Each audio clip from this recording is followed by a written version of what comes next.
దేశ రాజధాని ఢిల్లీలో కాలుష్యం కట్టలు తెంచుకుని ప్రవహిస్తోంది.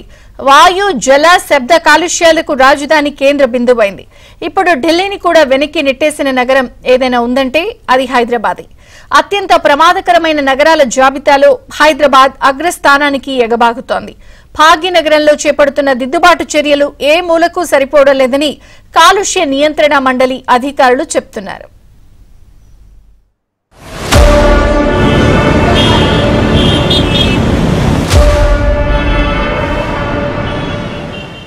పొల్యూషన్ ఈ పేరు చెప్పగానే మనకు మొట్టమొదటిగా గుర్తొచ్చేది ఢిల్లీ. అయితే ఇప్పుడు ఢిల్లీ కాదు, హైదరాబాదే పొల్యూషన్లో మొదటి స్థానంలో ఉంది. నిజంగా హైదరాబాద్లో పొల్యూషన్ పెరిగిందా?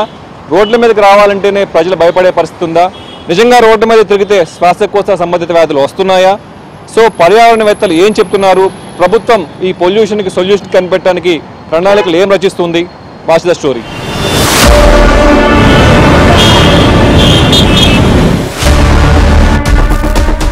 కాలుష్యం కోరలు చాచింది.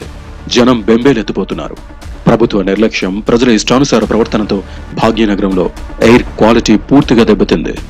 పర్యావరణానికి ముప్పు తెచ్చే నైట్రోజన్ ఆక్సైడ్ ఢిల్లీలో సగటున సుమారు 66 టన్నులు వెలువడుతుంటే హైదరాబాద్లో ఏకంగా 72 టన్నులకు పైగా వెలువడుతున్నట్లు పొల్యూషన్ కంట్రోల్ బోర్డు చెప్తోంది. నైట్రోజన్ ఆక్సైడ్ పర్యావరణానికే కాదు, ప్రజారోగ్యానికి పెనుముప్పు అంటున్నారు వైద్యులు. ఎంత ప్రమాదకరం అంటే గాలిలో వేగంగా విస్తరించడమే కాకుండా ఇతర విషవాయువుల తీవ్రతను కూడా పెంచుతుంది. అదే కాకుండా బ్రోంకైటిస్, ఆస్తమా, దగ్గు వంటి శ్వాసకోశ సంబంధిత వ్యాధులు వచ్చే అవకాశం ఉందంటున్నారు వైద్యులు.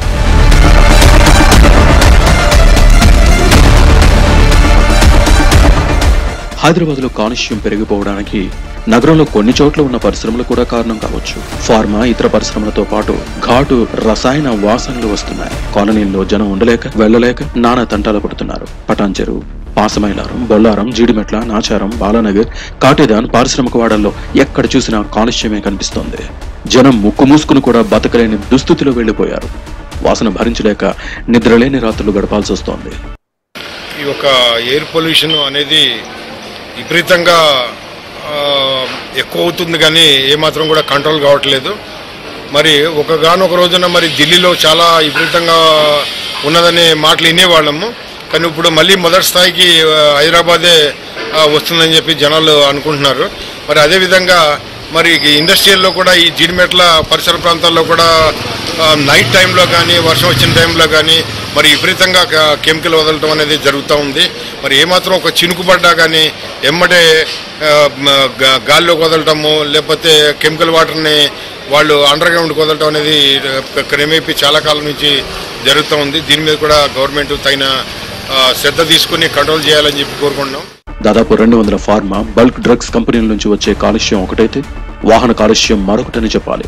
సిటీలో గత 4-5 ఏళ్లుగా వ్యక్తిగత వాహనాల వినియోగం భారీగా పెరిగింది. ఇప్పటికే సిటీ రోడ్లపై 70 లక్షలకు పైచిలకు వాహనాలు రయ్యమంటూ దూసుకెళ్తున్నాయి. ఇది కాకుండా ప్రతిరోజు 800 నుంచి 1000 వరకు కొత్త వెహికల్స్ తో రోడ్డెక్కుతున్నాయి. అయితే వాహనాల నుంచి విడుదలయ్యే పొగలో మండకుండా మిగిలిపోయిన ethanol, nitrogen oxide, carbon monoxide ధూళి కణాల రూపంలో గాల్లో కలుస్తున్నాయి. ఇక అవుట్డేటెడ్ వెహికల్స్ లో సామర్థ్యం తగ్గిపోయి 70% ఇంధనం మాత్రమే మండుతుంది. దీంతో ఈ వాహనాల నుంచి విడుదలయ్యే పొగ మరింత హానికరమవుతుంది. హైదరాబాద్ నగరంతో పాటు శివారు ప్రాంతాల్లోనూ కూడా కాలుష్యం కోరలు చాచింది. ఈ కాలుష్యం అనే విషయాన్ని ప్రభుత్వాలు ఎక్కడ సీరియస్గా తీసుకున్న దాఖలాలు కనిపించడం లేదు.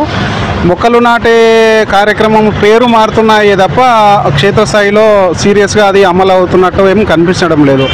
గతంలో మన దగ్గర పొల్యూషన్ తక్కువ ఉండే, కానీ ప్రజెంట్ చూస్తే చాలా సీరియస్గా మారింది. ఈ విషయంలో ప్రభుత్వం స్పందించి ఇప్పటికైనా తీవ్రమైన చర్యలు, సీరియస్ యాక్షన్ తీసుకోవాలి. Sulphur dioxide, carbon monoxide, nitrogen ఆక్సైడ్ల వంటి 40 రకాల కాలుష్య ఉద్గారాలు నిత్యం వివిధ రూపాల్లో గాల్లో కలుస్తున్నాయి.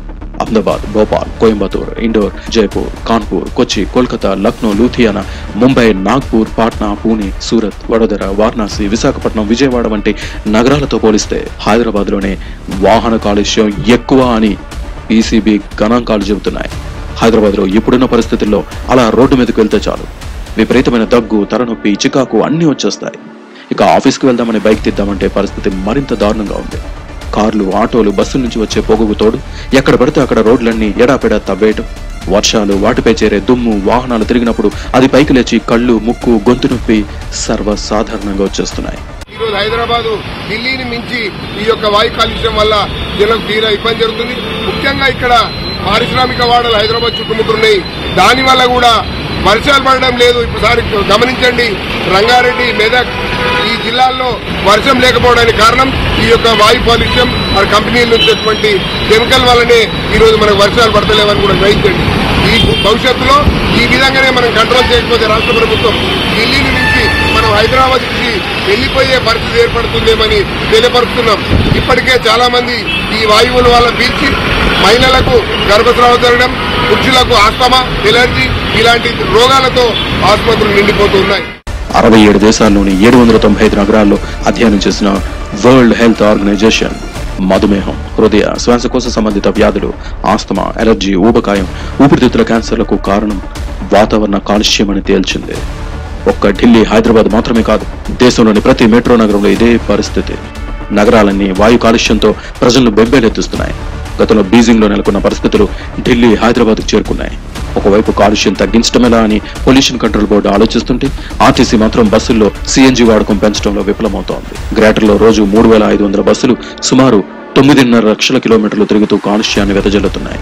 అత్యంత ప్రమాదకరమైన బెంజిన్ కూడా క్యూబిక్ మీటర్కు 8.4 మిల్లీగ్రాముల చొప్పున నమోదై క్యాన్సర్ కారకంగా మారుతోంది.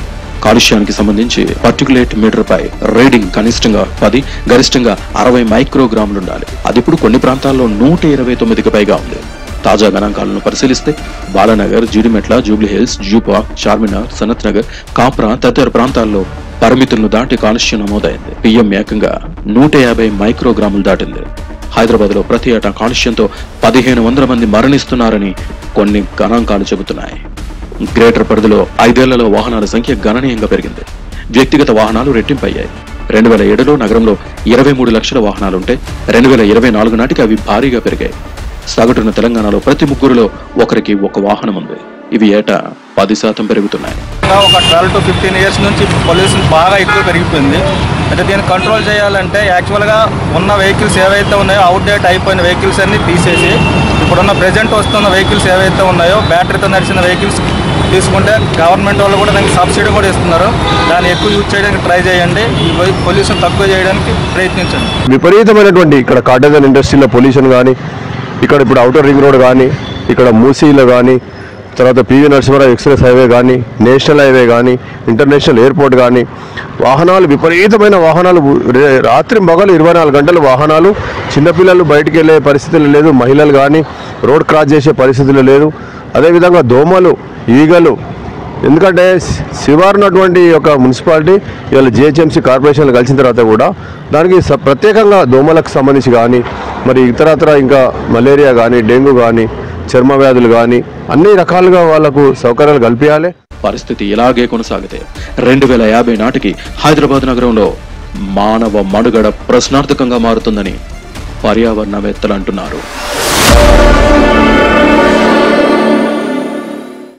సో చూశారు కదా, కార్బన్ మోనాక్సైడ్ హైదరాబాద్ లో ఏ లెవెల్స్ లో ఉందో. ముఖ్యంగా సిటీ శివారు ప్రాంతాల్లోనే పొల్యూషన్ పెరగడానికి రకరకాల కారణాలు కనిపిస్తున్నాయి. ముఖ్యంగా గత 4 సంవత్సరాల నుంచి వ్యక్తిగత వాహనాలు పెరగడంతో పాటు ఇండస్ట్రీస్ అన్ని కూడా సిటీ శివారు ప్రాంతాలకే వెళ్ళిపోవడంతో సిటీ శివారు ప్రాంతాల్లో ఎక్కువగా ఈ పొల్యూషన్ నిజంగా పీక్ లెవెల్కి చేరుకుందని చెప్పుకోవచ్చు. అలాగే సిటీ నడిబొడ్డును కూడా ముఖ్యంగా ఈ బస్సులు, కాలం నుంచి వెళ్ళిపోయినటువంటి బస్సులు కావచ్చు, ఆటోలు కావచ్చు బాగా ఉండటంతో అటు పొల్యూషన్ కంట్రోల్ బోర్డు కూడా ఈ లెవెల్స్లో అక్కడక్కడ హాట్స్పాట్స్ గుర్తించేసి దాదాపుగా 155 PM పైగా కూడా ఈ పొల్యూషన్ ఏర్పడుతుందని చెప్పేసి గుర్తించారు. ఇప్పటికైనా ప్రభుత్వం కాలం చేయలేని బస్సులతో పాటు ప్రతి ఒక్క ఏరియాకి లింక్ బస్సులు ఏర్పాటు చేసినట్టయితే సో పూర్తిగా అక్కడ మెట్రో స్టేషన్ దగ్గర నుంచి కాలనీస్ కూడా ఈ బస్సులను ఏర్పాటు చేసినట్లయితే పబ్లిక్ ట్రాన్స్పోర్ట్ యూటిలైజేషన్ ఎక్కువగా పెంపొందించినట్టయితే కొంతవరకు పొల్యూషన్ తగ్గే అవకాశం ఉంటుందని చెప్పేసి చెప్తున్నారు. అలాగే ఇండస్ట్రీస్ దగ్గర సరైన ప్రణాళికగా ముందుకు వెళ్ళినట్లయితే కొంత ప్రజల్ని కాలుష్యం బారి నుంచి కాపాడవచ్చు అని చెప్పేసి అటు పర్యావరణవేత్తలు